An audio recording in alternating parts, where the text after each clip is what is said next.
Hello, people. Hello, people. This is Matthew Robert Payne. This is Conversation at the Dinner Table, and it's called Conversations with Saints in Heaven on YouTube. This is number 26 or 27. We've had a lot of these conversations. We're going to produce books with 3 conversations in each book, and the book is going to be called Revealing something. I'm just looking up the name of the book. Um, I'm just looking it up.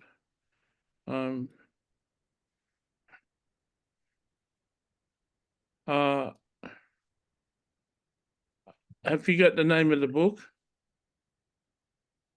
Okay, Matthew, I will check the name of the book Revealing for you now. Conversations. Sorry. Revealing So Conversations with Saints at the Dinner Table in Heaven, Volume 1. So that's the first book. Will be out in a few weeks. Revealing Conversations with Saints at the Dinner Table in Heaven. So look out for that book, and you'll have a good time reading that. So at the dinner table is a whole lot of saints. I'm not going to mention them today because I've mentioned them in former videos. So there's 20 people, and we'll just start the conversation with Tulu asking one of them a question, and then tell us who the saint is. Don't say Michael, say Michael Jackson, and instead of just saying John, say John Lennon, and like that. okay, Matthew, you're starting from me. Who should I start from, Matthew? Start with my mum.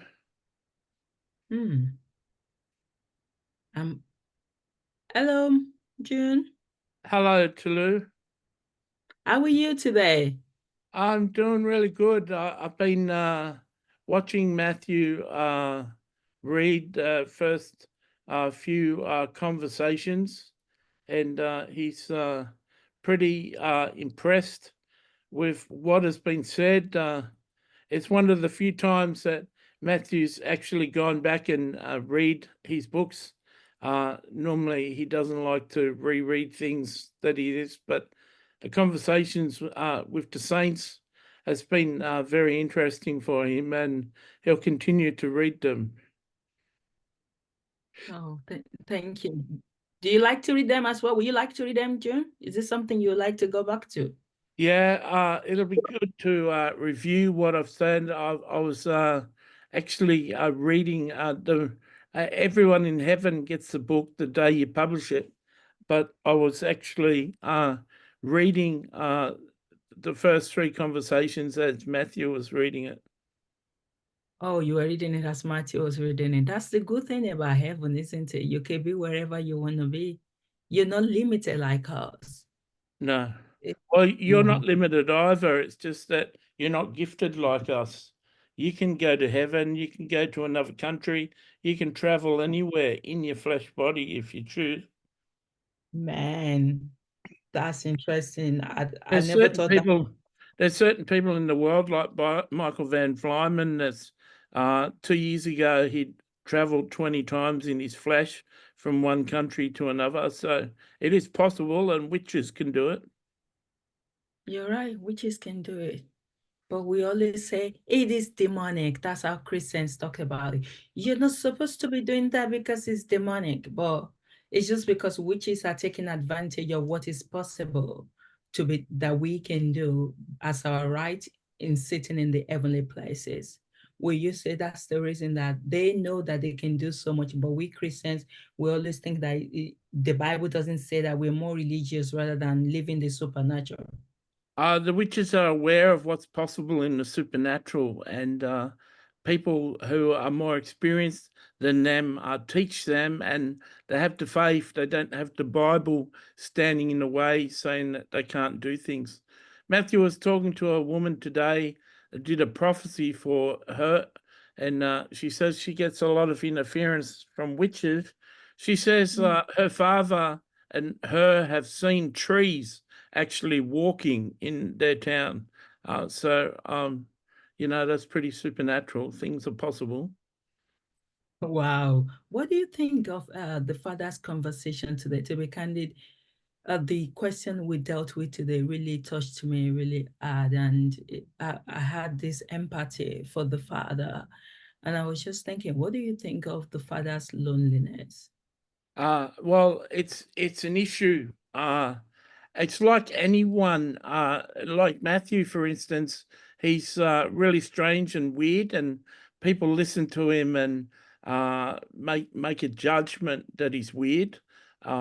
His carers like him because they're paid to see him, and they've known him for a year. But normally, people don't get close to him because he's weird. And the same thing with God. God carries so much pain and goes through so much, and the people in heaven sadly aren't really interested in his pain and don't want to hear about it. So they just get limited in their intimacy with him. They can share all about their life, but he can't share all about his life. So it's a sad thing. You're right, because for a long time I thought we can just go to the Father just to give me, give me, give me, give me, give me, without not even asking the Father that, what do you want from me? What do you want me to do for you in return? Like, it should be a two-way friendship. It shouldn't be something that you are just benefiting and then you're using the Father. And that is how we've done for so many years as Christians. Is like you just go to the God and ask for something without thinking, what can you give God back? So these conversations has really been helping me that it's not only me that needs something from the Father needs something from me as well. And I need to be able to give that to the Father. So thank you. It's really been a blessing to me to be having these conversations really. It's a shame that people view God through the lens of the Old Testament, that he's an angry, judgmental, ruthless, impatient, holy God that can't stand sin, can't stand you being out of line. You've got to have all your ducks in a row to approach God, and it's just simply not the case with God. He's a whole lot more loving, understanding, long-suffering, patient, kind, gentle, and people just simply don't know God as that. They're simply not taught that God is like that in the church.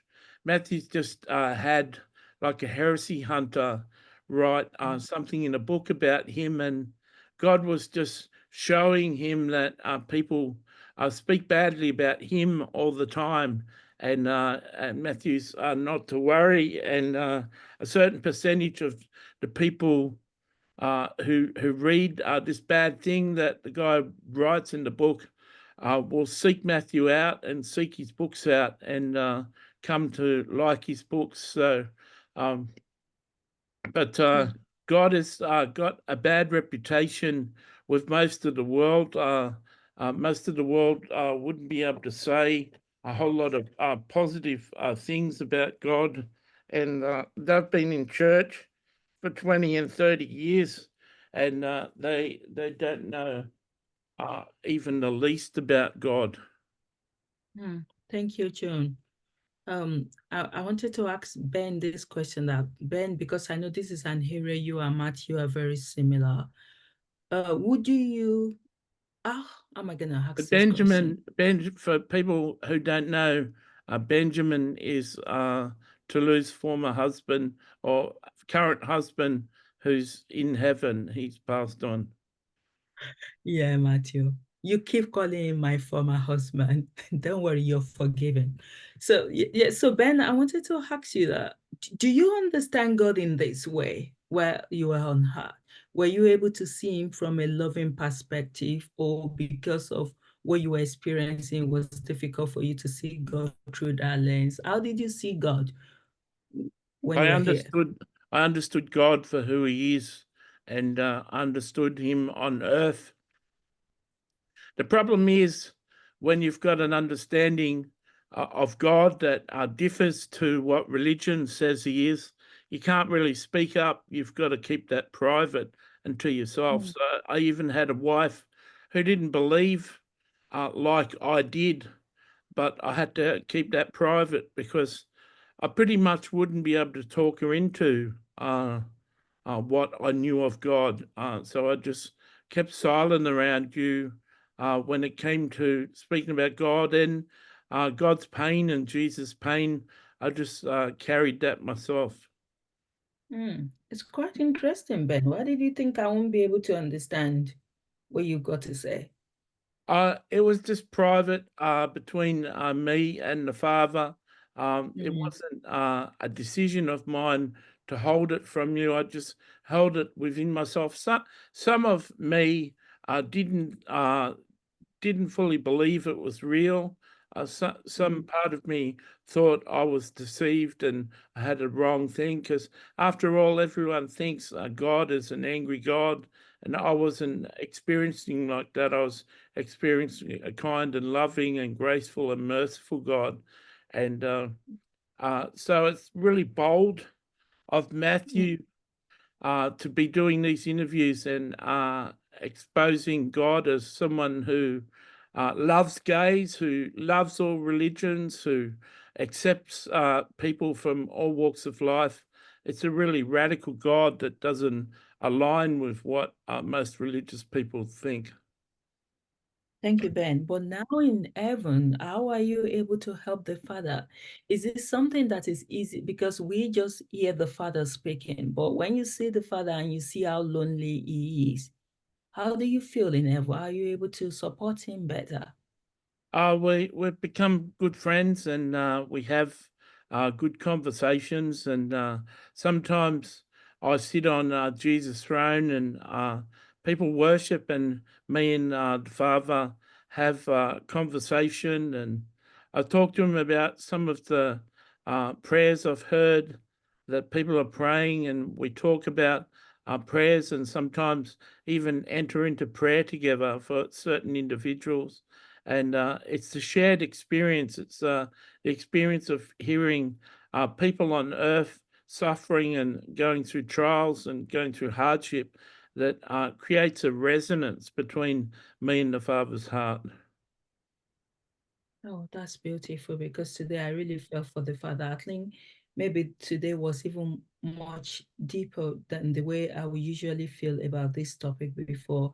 Maybe because we've had lots of conversations now. We are now in book 6. I'm getting a better understanding of him, but I just really feel for the Father, and I hope he has more friends and people who are giving him time in heaven. Yes. So how are you? Yeah, I'm good.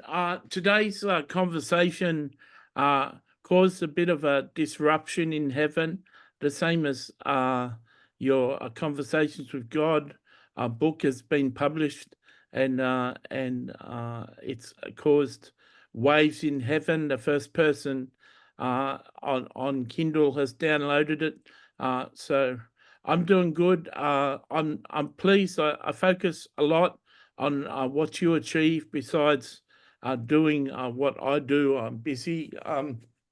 Uh, we cover each of your subjects in your printed books each day, and each Earth Day we announce it and have 3 weeks worth of study on each day that we release. So Matthew's forgetting the format that happened. I think each we cover a new chapter in each book every day with a like 3 to 4 hour podcast, and it keeps me busy. And we do music, and I spend my time on the throne, and I spend time talking to special councils and doing all sorts of things. So there's no such thing as being lazy in heaven. There's always something to do. And the more you achieve, in heaven, the more responsibility is given to you.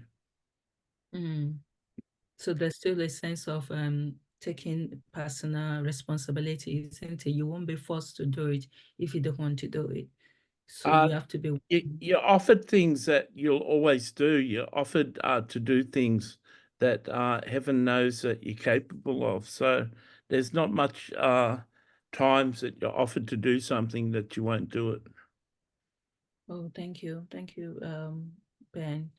Hello, Emmanuel. So Emmanuel is my son in heaven for people that might be watching this for the first time, because I think Matthew wants me to be doing the full introduction. Yeah. So Emmanuel's 15-year-old son, if you haven't listened to former conversations, he was brought up by God the Father himself. Thank you, Matthew. So So Emmanuel hello, says hello. how are you? Yeah, I'm doing good, Mum. I spend time with Michael and Dad during the day recording music, and every afternoon we do the podcast. And after the podcast goes from about 3 to 7, and June and Bob, Matthew's parents, come and watch us in the podcast, and then we all go upstairs and have dinner. And so that's the format. We're at the dinner table every night. So that's very interesting, the way you guys have been working, because when myself and Matthew started this conversation, I wouldn't have thought that you would have been able to produce all of the things that you guys are doing in heaven, but it's good to know. And you are very close to the Father, Manuel. How do you feel seeing the Father being vulnerable right in front of everyone? It was really good to hear the truth come out. It was especially good for people in the stadiums in heaven to actually listen to what the Father says. It was very convicting. He wasn't tough on people. He was convicting, but he wasn't angry, and he was just sharing his heart. And I think it's the first time many people in heaven have even seen that side of him, and it caused a reaction in heaven. I think you mentioned something really interesting there, because usually when the father is speaking about his loneliness in the past, he's very angry, he's frustrated about it, because this is something that has been a constant issue in his life. But for the first time today, the father is not angry Yeah. and it's not joyful. It's just saying it as it is, explaining it. What do you think helped the father to get to that stage? Because I remember my first conversation with the father. To be candid, if I was sitting in front of him, I would have been so scared, because he was so angry throughout the conversation. I'm like, oh my God. There's certain subjects that make God angry. Like if he was talking about the church and the leadership in the church, it'd be very hard for him not to get frustrated and angry. He blames the teachers in the church, the pastors in the church, for people going to hell. He blames the blind, and he's very upset with the leadership of most churches, and he's upset with many people who have got big names in the Christian faith. He's upset with governments. He's upset with individuals. So he's upset, and he's honest. So if he's actually angry about that situation or that subject, he doesn't mind expressing that anger, because it's just a few people, like 20 people reading this book series, and 30 or 40 people watching the videos, and only 10 or 20% of them watch the whole videos.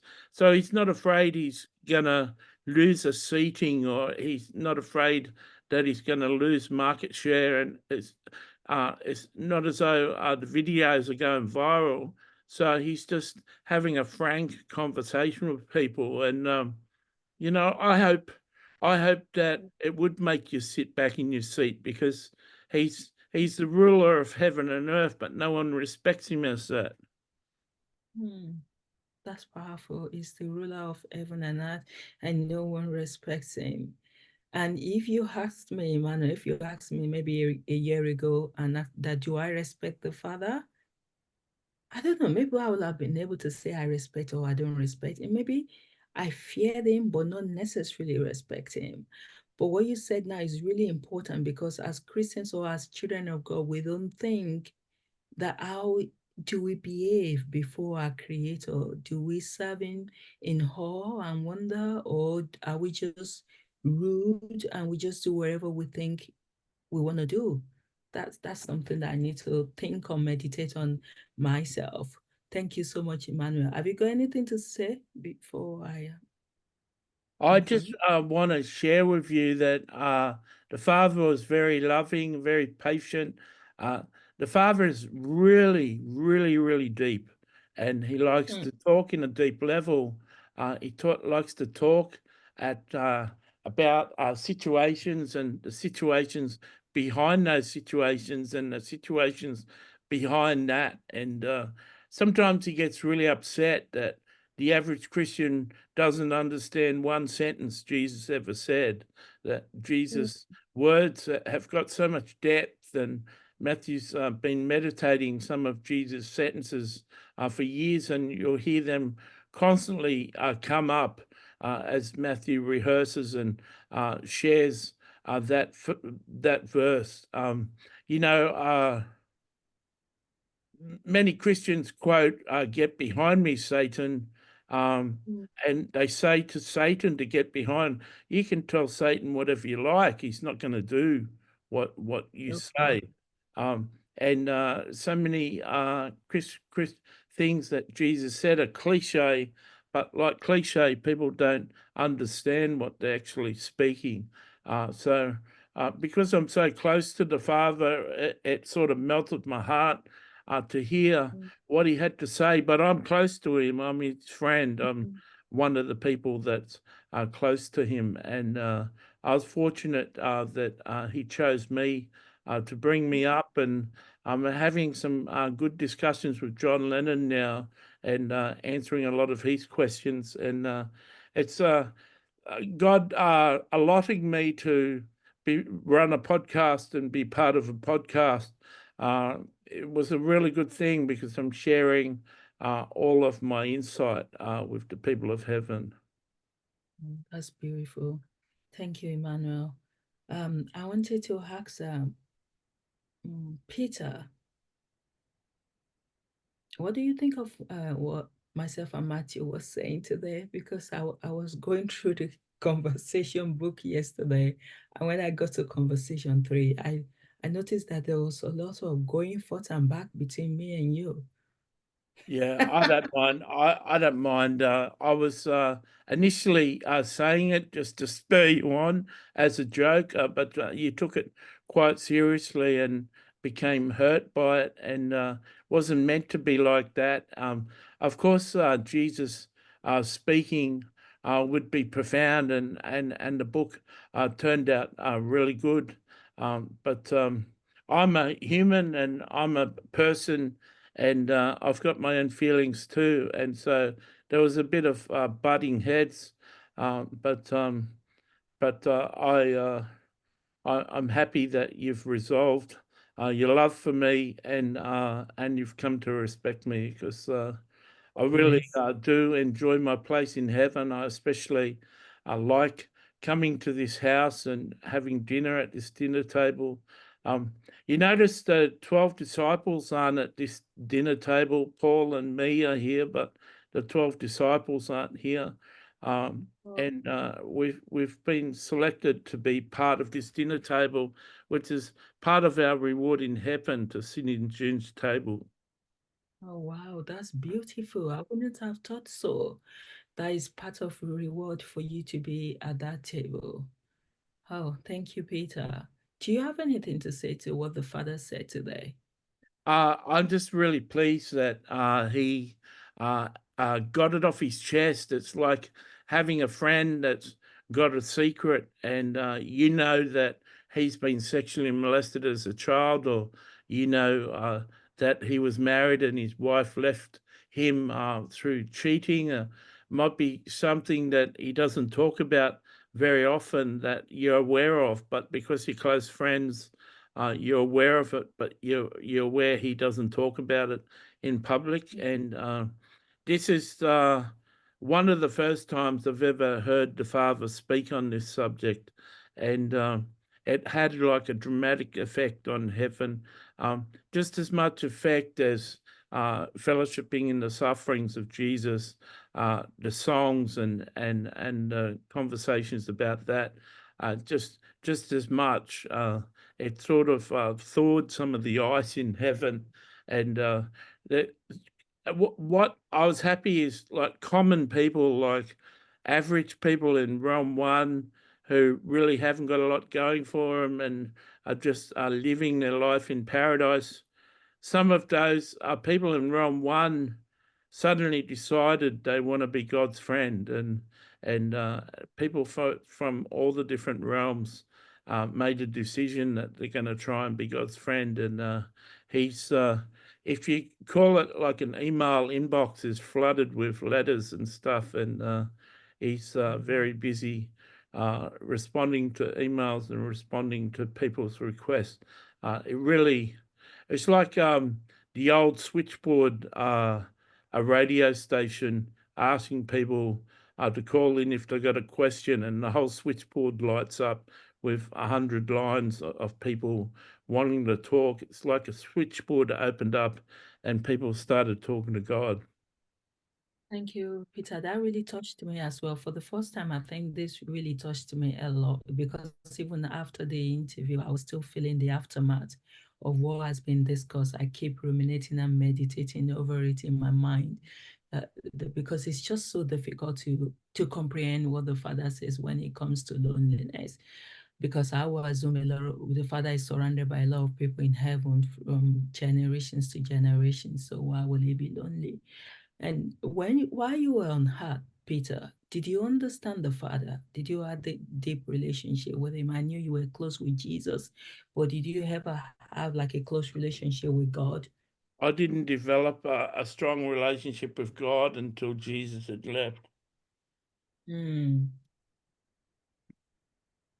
Jesus steered us to the Father, and he told us about the Father.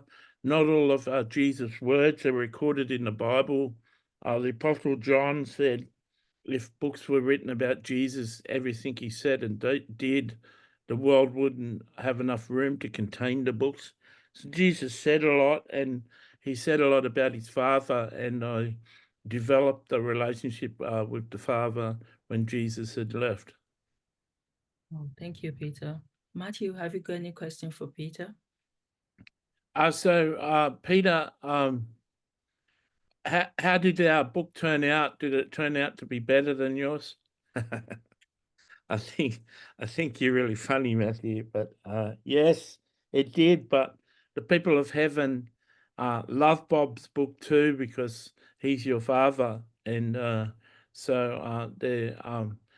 remember we wrote the book focused on applying to heaven, and your book was more written with an approach to people on earth. And so both books served a purpose, and when read in conjunction, it brings a good message. That's what I wanted to say. I'm really pleased with your progress. I'm pleased with the way that you schedule your time, and you're doing at least one interview a day. I was sad to see this guy attack you today. I was glad to see you recover, and you decided not to do the interview with God, and then the Holy Spirit put on your heart not to miss a day, and so you contacted Toulouse, and you did it, and it turned out to be one of the best interviews you've done, and that's really good. And um, I'm really pleased with everything you're doing, and I'm pleased that the research you do and the time you spend on the computer. Sometimes you have a problem sleeping, like you had problems sleeping today, and you're thinking of maybe staying up all night or staying up for a few more hours. I really love you, and I feel for you, and I see everything you do, and I experience everything you do, and we don't talk often. I'm glad to have the opportunity to speak to you here and let you know that I love you and I really respect you. And you're an excellent writer, and all of us in heaven put that 3 hours aside for the podcast each day, and we reflect and study the words the Father has spoken through you. And you've changed heaven. Like 1/4 of everyone's day in heaven is listening to the podcast, and people have changed shifts around. And even when they're working as a chef at night time or in the afternoon, when the podcast is playing, they're playing it in the background, and everyone in the restaurant is listening to the podcast or watching the podcast, and the whole of heaven basically stops, even while people are doing their jobs. So I want you to know that I'm proud of you. And sometimes when you do the commandments of Jesus, Tulu asks about 6 questions out of 10 that you got no idea what the answer is. And I'm so proud of you being able to climb into Jesus' voice and allow him to answer the questions. And I'm so impressed by you. I so love you. I look forward to seeing you face to face when you make it to heaven. Thank you, Peter. Let me ask Paul this question. Hello, Paul. Hello, Tulu. So this is Paul the Apostle. Thank you, Matthew. I hope I'm always forgetting about the audience. I'm just having conversation, forgetting that some people will be watching this later on. What was it like to live a life of the supernatural? Because I know a lot of time where you were on earth, you had the experience of coming to heaven, and at the same time, you were still living on that, going through suffering when you know that you could as well be back at home. What was it like having to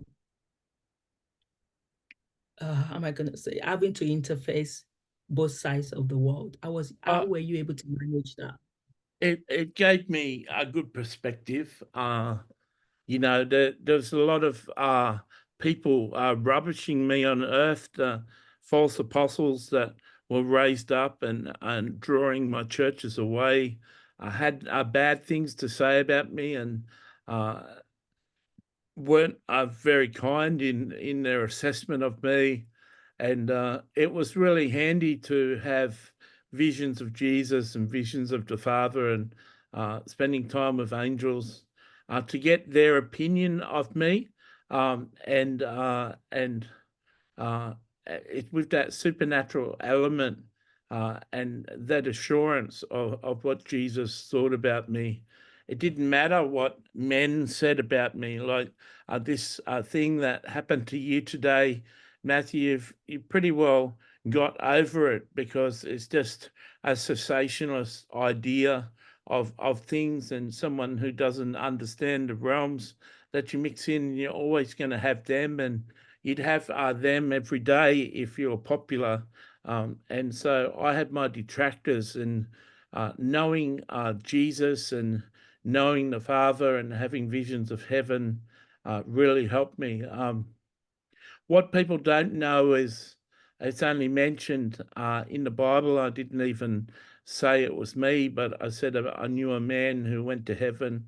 What people don't realize is I often had visions of heaven and visited heaven, but people don't realize that or believe that because it's not in the Bible.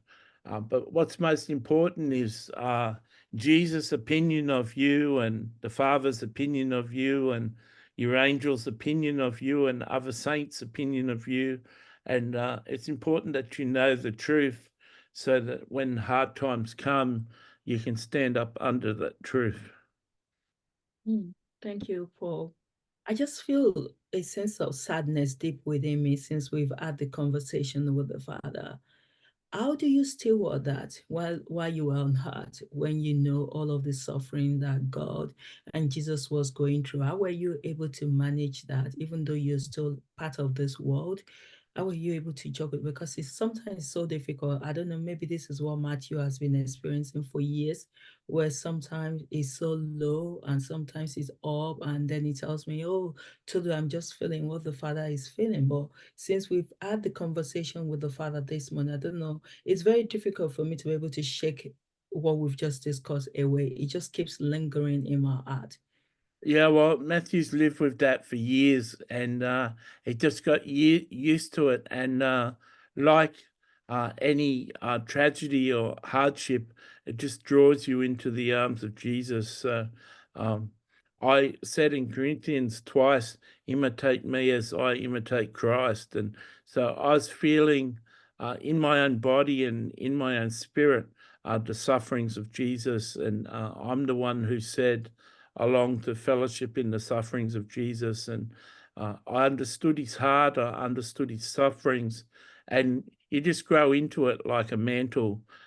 Someone may pray for you to have a prophetic mantle, and it may take you years to grow into it. And as you grow into it, you become more apt at holding it and allowing it to cover you. Yeah, we've been trying to have you understand the sufferings and the trials of God, and He's been opening up to you. And I'm glad that the message today affected you, and it'll probably affect you also as you edit the message. And we hope that it doesn't go. I'm hoping and praying that.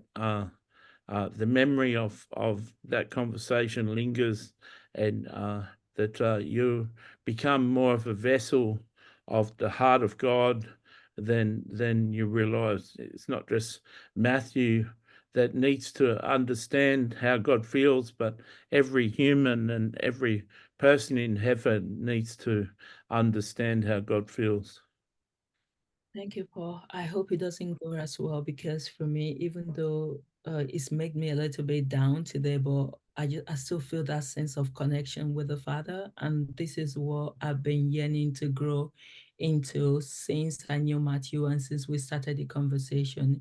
I wanted to know what it is to feel the suffering of Christ, especially when we had those lengthy conversations with Ben, my husband, John Lennon, and Michael Jackson. It has always been something I'm like, what does it feel like to feel the suffering of Christ or to feel his emotions? And now understand what Matthew feels. And in the past, we have encouraged Matthew was totally just leave me alone. Like it's not something that you can just talk somebody out of it. It's something that the person will have to know how to manage. If I understand what you've just said now, it's something that you have to learn to live with, and that because the Father has lived with this for years, and you've seen the Father in heaven. How have you been able to support him over the years that you've been there? Just asking him questions and talking and dialoguing with him like a husband comes home from work and he has a shower and changes and has dinner with his wife and sits down at the dinner table, has a discussion. She asks him all about his work and he asks her about a day, and then she does the wash up, or they do the wash up together, and they sit in the living room and watch TV, but they're not really watching TV. They're watching it together, and they're sharing. TV is talking, and there's shows, but in between the ads, they're talking, and so things are happening in heaven. Sometimes I just sit down with the Father, and we're sitting together and present together. And from time to time, I'll ask him a question. And from time to time, he'll ask me a question. And the answers go really deep. And sometimes a conversation takes over and he switches off from the praise and worship, and he just deep in conversation to me. But when people are in deep depression, it takes a little bit of conversation to draw them out. And uh, the Father finds it so interesting and affirming that I ask questions like with word of knowledge from the Holy Spirit about something that is really concerning him. And I don't just ask one question, I ask about 10 questions, going deeper and deeper on the subject. And it's like a therapist. It's really good for God to open up and share what he's doing. And sometimes we leave there and go into a control room and dispatch angels to address that situation. But I'm not concerned about people sitting on thrones. Everyone in heaven knows their position, and I know that I've become a very close friend of God's and a very close friend of Jesus, and I enjoy teaching. So that's what I do mostly. I teach. Thank you, Paul. Hello, Father. Hello, Tulu. I'm good. I'm good. Father, how do you feel seeing the effect of what you said today on me personally?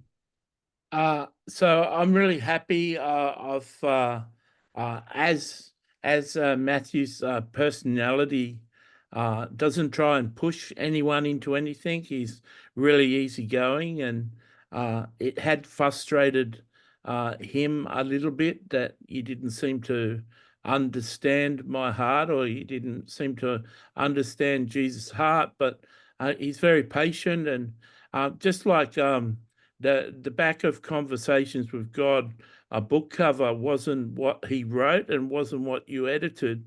And he was really upset about that because it wasn't saying what's in the book. And he left it. He said, oh, well, whatever she's done, she'll be happy with. And then you spoke to him, said, I'm going to change it back to what we wrote and going to put that on the description page of Amazon. He hadn't brought that up. He hadn't brought that up, but he'd handed it back to us. And then you came round to saying that you're going to change it, and he's he was happy about that. The same sort of situation with wishing that you knew us better, and you wishing that you could understand and feel our sorrow and feel our pain. But there's nothing he could do. He can't talk you into it. He just had to wait until it happened. So it happened today, and so we're happy that perhaps your questions, perhaps you could go and change some of the questions and go 6 or 10 deep on that subject, and find out more and more about that rather than the questions you have. Whatever you choose to do, we said in the past, someone said in the past that you're going to get more honest answers and more honest questions, and you're going to have richer questions. So perhaps this may lead you on a journey to doing that. Thank you, Father. Isn't it interesting what Matthew taught? But I'm going to speak to him about that later because I didn't change anything because we eventually only did the Kindle version because the book was too big. So it never had any back. What do you call the back content could not be used. So what I just told the publisher is to put it right at the end of the Kindle book and then to put it on the website. So, but that's okay for that. The back But cover Matthew, of the back cover of the book always is the description on the Kindle book. I don't know if the back cover, what it says on the back cover of a paperback book is what it says in the description title on a Kindle book. That's what the description is. So Matthew may not have noticed that on the other books, but whatever you get for the back cover is the description for the Kindle books. Yeah. Matthew didn't pay attention, but I didn't even know, but I just felt information. It was really important. It was really important to mention this is a book styled after Neil Donald Walsh's book, and it's really important to say that this book is a compilation of God's last days message to his children. If they don't read that on that thing, they may buy that book and they already own God's conversation with his children.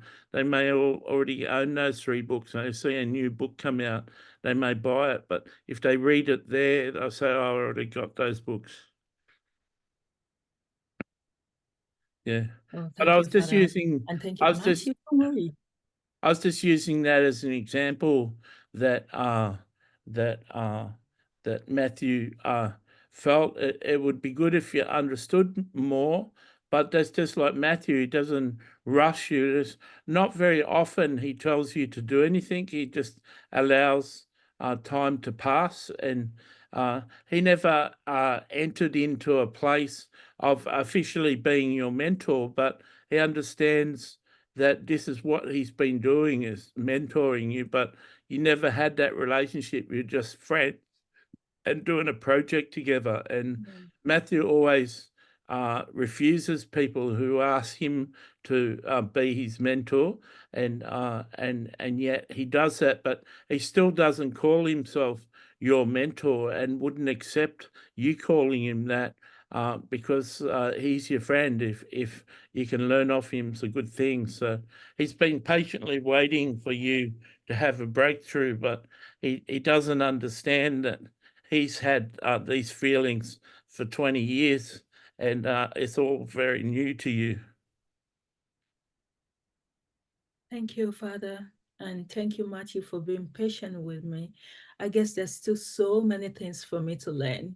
So you just have to continue to persevere, or I will try as much as possible to learn as fast as possible. But I guess I have to go on the timeline of heaven, because sometimes I want to learn something quickly, but I don't have control when it's spiritual. Whereas if it is something I just need to read myself, I can easily control how fast I go. Yeah. But heaven is the one in control this time around. Yeah. Yeah, But thank you, Matthew. I it, understand where you're coming from. there's not books on this subject, so you can't just go and read about it. You've got to experience it yourself. No.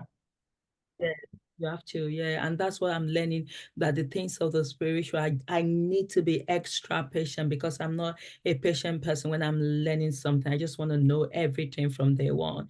So this is testing my patience a lot. But thank you, Matthew, for bearing with me. Thank you. I really appreciate it. Seriously, I appreciate it, because I think I've still got a long way to go, Matthew. But I'm getting to understand how you feel. When you say you feel sad, I don't, I find it difficult rather to connect with it before, because that's not how I'm feeling. Yeah. But I'm getting to understand you now. So thank you, Matthew. I really appreciate your friendship, your mentorship, everything I'm getting from you.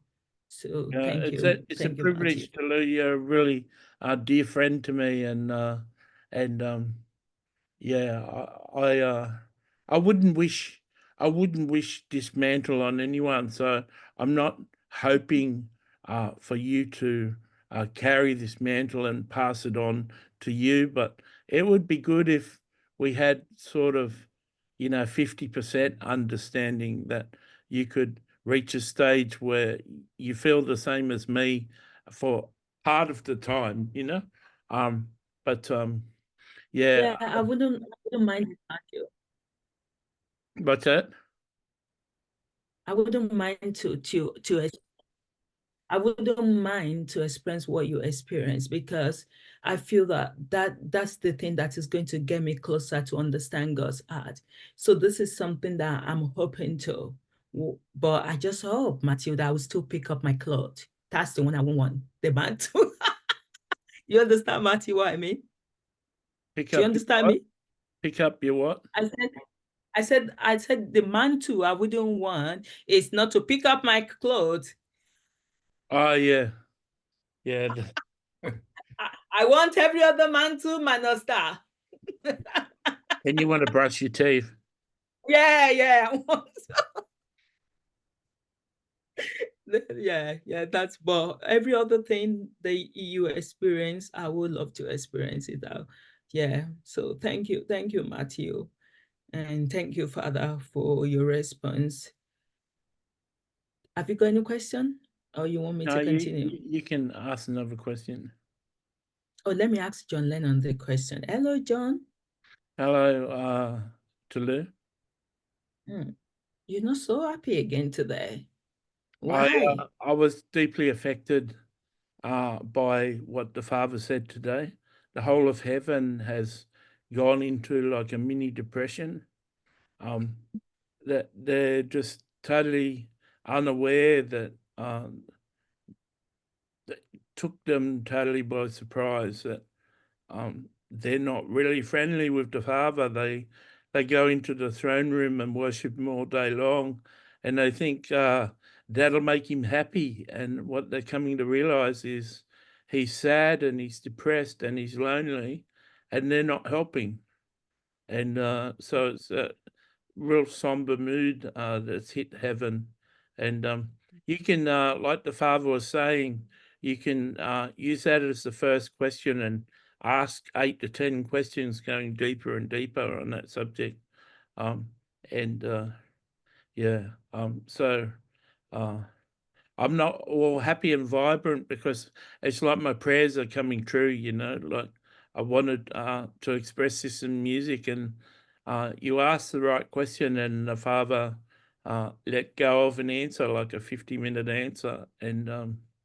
And Matthew knew it was good because he got attacked and he wasn't going to do it. He was even going to have you cancel the question because he wasn't going to cover it. And so the Father actually spoke and had an effect on the whole of heaven. Oh, thank you, John. I find it very liberating to be able to know that. I don't know how I can explain it.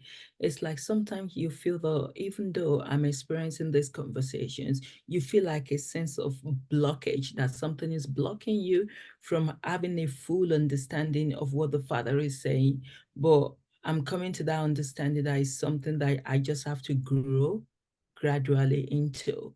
So it's very beautiful to hear what the Father said, but at the same time as well, it's had an impact on heaven. And how do you feel about that, seeing your prayers that you've prayed all these years coming to pass?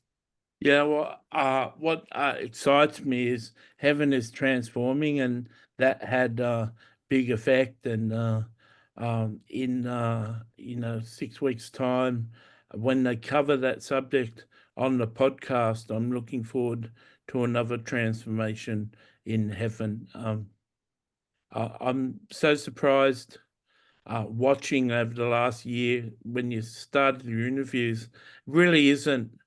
Matthew really needs to hear this. It really isn't about people reading on earth. It really has all to do with the effect that's being done on heaven. And today, once again, your interview with the Father had more effect on heaven and built in more heavenly reward than Heidi Baker does for her whole life, um, and uh, and has more lasting effect in heaven than she will achieve in her whole life, and because she's affected 10,000 people, like 10,000 churches and about 1 million people in churches, but you affected uh, hundreds of millions with what you said today. And so Matthew's into comparing himself with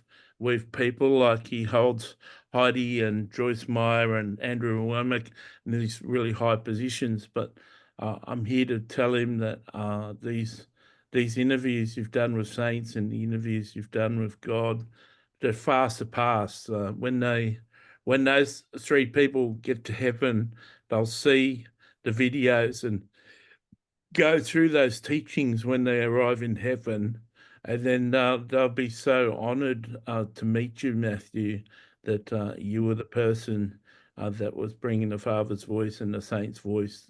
And they'll feel that they'll hear this video and they'll feel like, how could he ever feel that we were so much better than him? Thank you, John. And thank you for being persistent over the years in heaven. You've been going through all of this with the Father. You understand the pain that Jesus has been experiencing, and you continue to press in, praying, wishing that a time will come that you will be able to, that everyone will be able to understand your musics, that they will be able to understand your desires, they will be able to share in the suffering of Christ. And you are seeing all of those things that you've done so many years ago coming to pass. You had a lot of positive impact over my life as well, because it was like you keep pressing my button. Like it was Tolu, you need to speak. You need to be transparent. You need to be, and all of these things, because I'm looking back a year ago now and looking at where I am now. I've grown. I've grown in a lot of ways because I'm opening myself up more to the Father and opening myself more to experience Jesus in a different way and to be more intimate with the Holy Spirit. So thank you so much, John. And I'm glad I met you through these conversations. And I'm Thank you. really happy with you, Tulu. You're a really good learner, and we watch you when you watch YouTube and when you watch reality shows, and we watch you taking note of things, even in your notebook, and we watch as you prepare questions, and we watch you when you giving commentary on the videos, and many of us in heaven watch the videos when it's live. You sort of appear in a stadium. So it's sort of that happens for us every 3 weeks.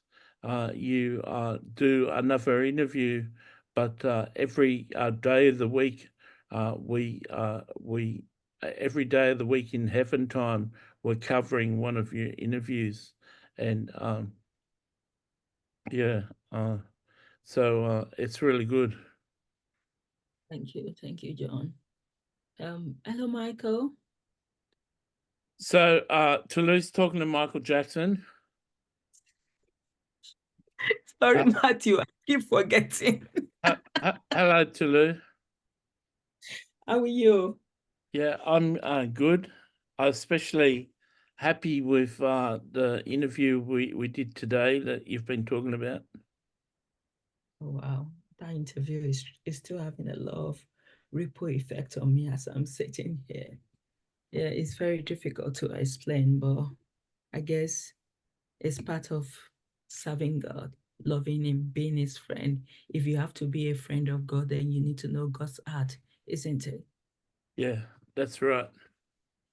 So, how have you been finding this journey? Like, I know that Ben and John, they are very deep.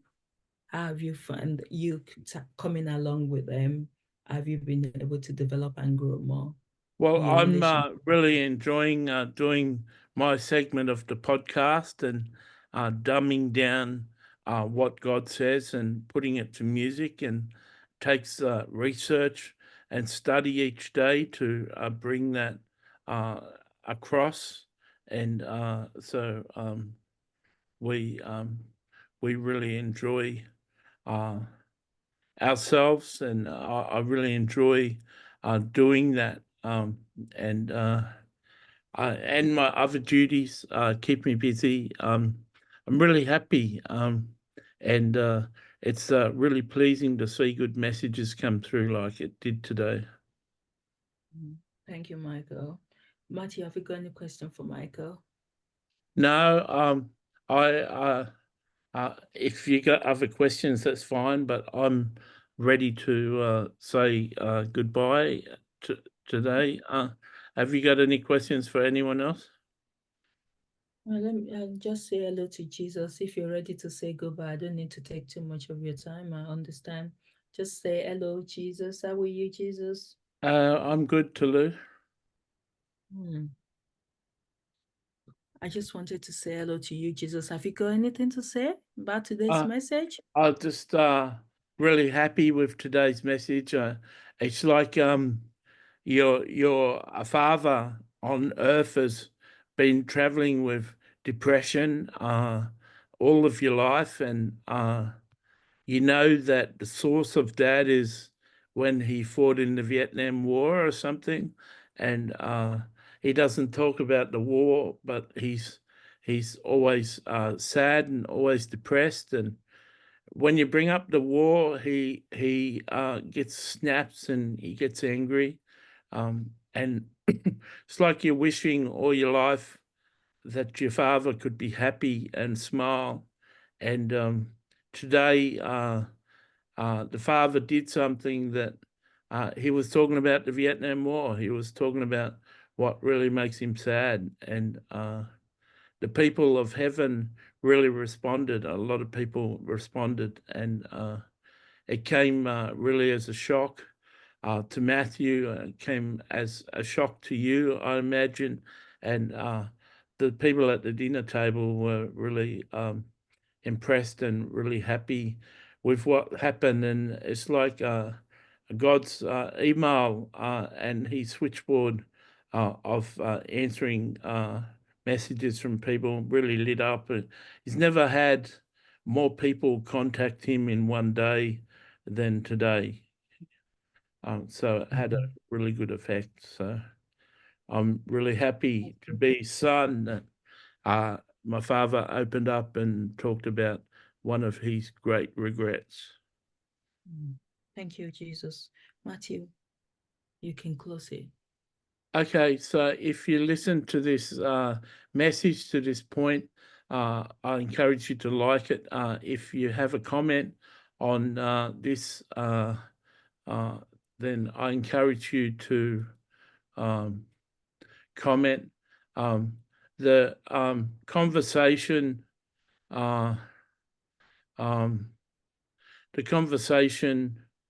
that God had today is how God copes with being lonely. So if you want to look up that video, how God copes with being lonely, and watch that. That's the conversation God had today that we were talking about in the dinner table here. I encourage you to make a comment, and I'll read all my comments. And if you want to subscribe to the channel, you can do that too. God bless.